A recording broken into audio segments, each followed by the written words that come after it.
Like the civilian guinea pigs, we, including military personnel and civilian test site workers and downwinders, were the subjects of biomedical experiments, should call them homicidal experiments, to see how we would be affected by ionizing radiation under every conceivable aspect of military service in war and peace. We were a captive population, like the group of prisoners who were deliberately exposed to gamma radiation to determine how much it would take to make them sterile. In the consent form, they had to agree to have vasectomies because of possible damage to their chromosomes. Then there were the Fresnel children who were fed Quaker oats, laced or flavored with radiation, take your pick. What about the radiation experiments on the pregnant women at Vanderbilt University Hospital, or the 18 innocents, including Mrs. Bell's father, who were injected with plutonium without their knowledgeable consent, or the children who were experimented upon by NASA at Oak Ridge, or the children of the downwinders who were badged to see how much radiation they were exposed to, or the children of the Los Alamos scientists we learned about at the last conference, and the thousands of military personnel, male and female, who were stationed at Camp Hanford to guard the plutonium production facilities. As for the military personnel at the Pacific and Nevada Proving Ground, some were badged, but most were not. Even staff at Warren's so-called radiation safety monitors were experimental subjects. Some of the men claimed that when some of the test participants, not particularly the safety monitors, claimed that when they went to sick bay after the test to complain about illnesses, their illnesses were deliberately misdiagnosed as conventional ones, just as the DOD is doing about the Persian Gulf illnesses, and some of them were given quickie medical discharges. How many men may have been court-martialed or otherwise punished for refusing to be exposed to radiation during the atomic bomb testing? Probably not many, because not many knew what the real dangers were. Why were so many medical records lost, quote unquote? Why were so many young men sent on temporary duty assignments, TDY, to be guinea pigs in atomic bomb tests, and why were their assignments deliberately left out of their service records so that when they filed claims they would be denied for lack of proof of participation? Why did the military and nuclear power industries adopt a threshold of harmless exposure below a certain specified amount of radiation? Again, what Dr. Sternglass was talking about, the linear principle and so on. Why did they also accept the linear hypothesis whereby the more the radiation one was exposed to, the more harm would result, as a strategy to deny the insidious long-range effect of low-level ionizing radiation? Why was Stafford Warren concerned about the large number of lawsuits that might occur? Why was the Defense Nuclear Agency created? Was it to help the veterans obtain justice or to prevent them from obtaining justice? Why were less than adequate radiation compensation laws passed? Why were so many competent scientists, like Dr. Sternglass, drummed out of government or denied funding for their legitimate research or prevented from publishing their findings when they sought to tell the truth? Why is the veteran's only recourse for justice the VA? Why can't he sue his government for damages? Why is he denied his constitutional rights of due process?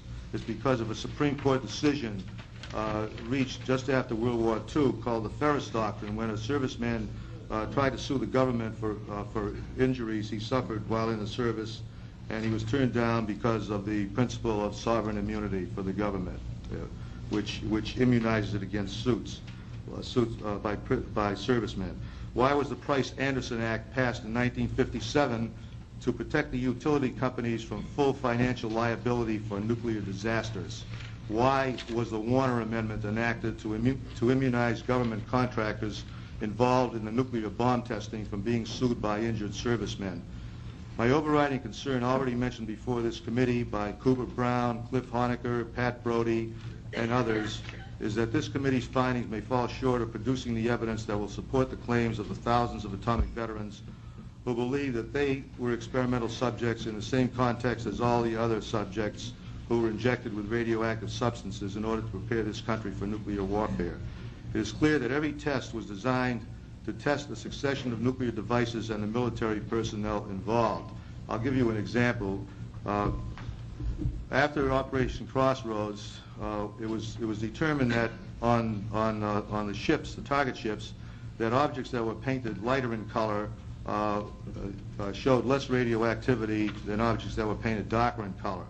I happened to meet a Navy veteran of Operation Hardtack 1 when I lived back in Pennsylvania, And he had served on the USS Boxer as an enlisted man in Operation Hardtack 1. And he told me that in preparation for one of the bomb tests, the enlisted men of the Boxer were told to line up on the flight deck and cover themselves with their mattress covers, which were white, and turn their backs in the direction of the detonation, and while the officers were in the enclosed bridge.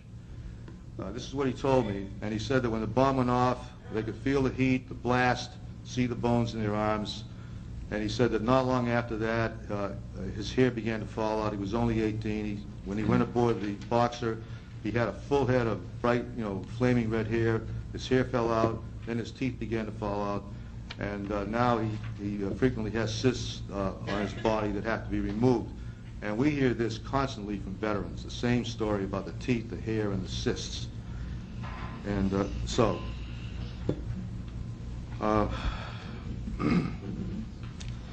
how would they be affected during the short run, because the nuclear war was not expected to last very long?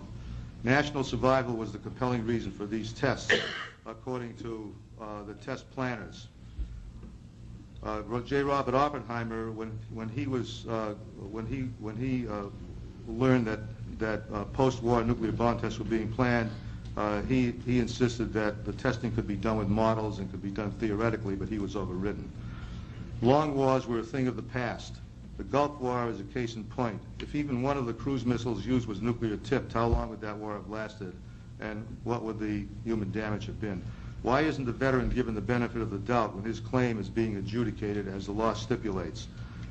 It says this in the laws, but he's not given the benefit of the doubt. Speaking of the Gulf War, did any of you watch 60 Minutes last Sunday when Ed Bradley presented all kinds of evidence, including witnesses, that poisonous chemicals were used by Iraq during the war, and that many of our personnel became very ill, that because became very ill as a result of their exposure. And John Deutsch, who is the Assistant Secretary of Defense now, and who is the appointee designate to head the CIA, persistently denied that any of the illnesses were caused by chemical agents to which the servicemen and women might have been exposed during the Gulf War.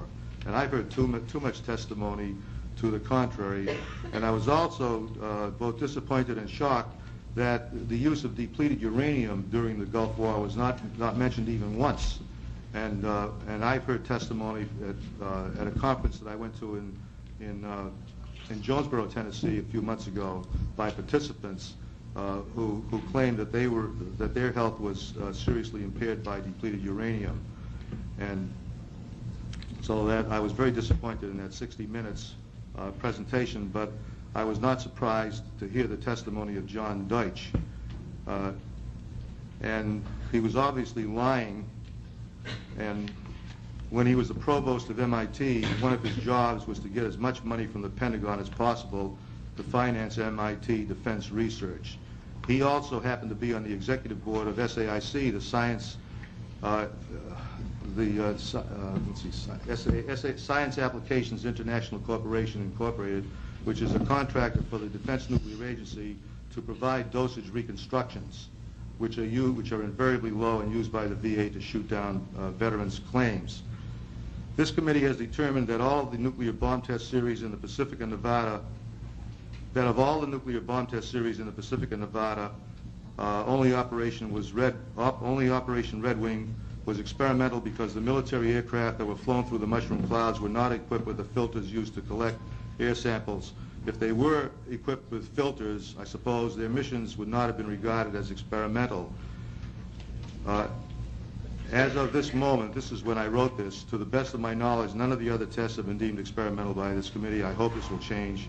Well, as I pointed out at the beginning of my talk, it does seem to be changing because of what you came up with on Buster Jangle. Further, the committee relied exclusively on governmental sources instead of their own faculties to reach this conclusion, considering all the information available about these tests, which is now apparently being rectified.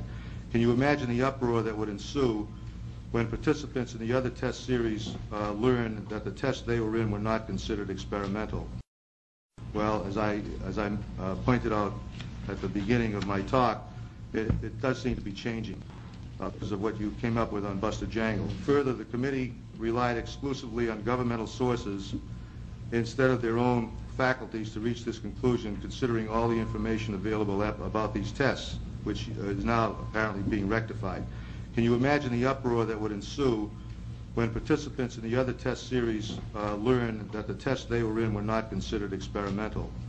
Well, now you've opened a Pandora's box by coming up with the evidence about Red Wing. So documentary material that is in our favor.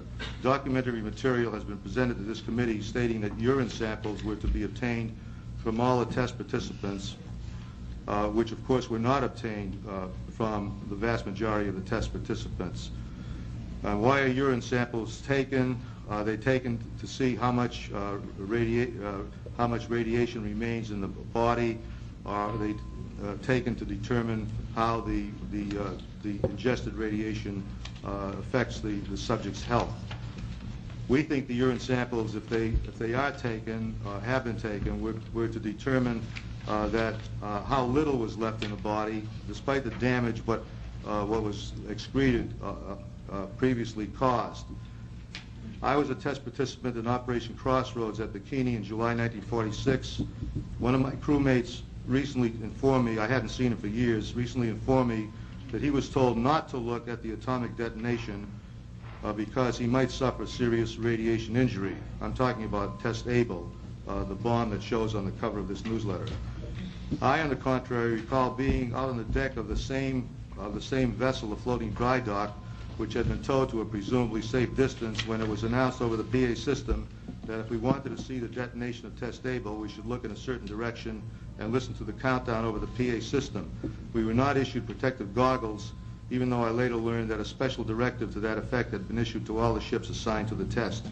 When the countdown reached 0, I saw the flash on the horizon, and we immediately reversed course and headed back to Bikini. We entered the lagoon the next morning, anchored, and proceeded to work on damaged target ships. As before the test, when work was over, we stripped down and dove into the contaminated lagoon for our usual refreshing swim. Nobody told us that the lagoon water might be contaminated with alpha particles. Nobody told the young men who were sent aboard the target ships to retrieve dead and dying experimental animals, cameras, and test equipment about the dangers of radiation. Why were some of the target ships quote-unquote decontaminated and declared Geiger sweet as opposed to Geiger sour when they were really not, so that the crews could go back aboard to resume their normal duties? We believe that this was experimental. Why do the surviving crew members of some of the support ships still refer to them as death ships? The bottom line is that they wanted to see how our ability to engage in combat operations during a nuclear war would be affected. They wanted to see how living aboard supposedly decontaminated target ships would affect our ability to perform our military duties. And we were also the victims of the insatiable curiosity of Dr. Strangeloves like Dr. Edward Teller, who wanted to see what could be learned from the testing of bombs of many different designs and yields. Just as John Deutsch lied on 60 Minutes the other night, Pentagon spokesmen have been lying for decades about the real effects of radiation on the hundreds of thousands of servicemen who were exposed. I rest my case. Thank you, Mr. Rosen.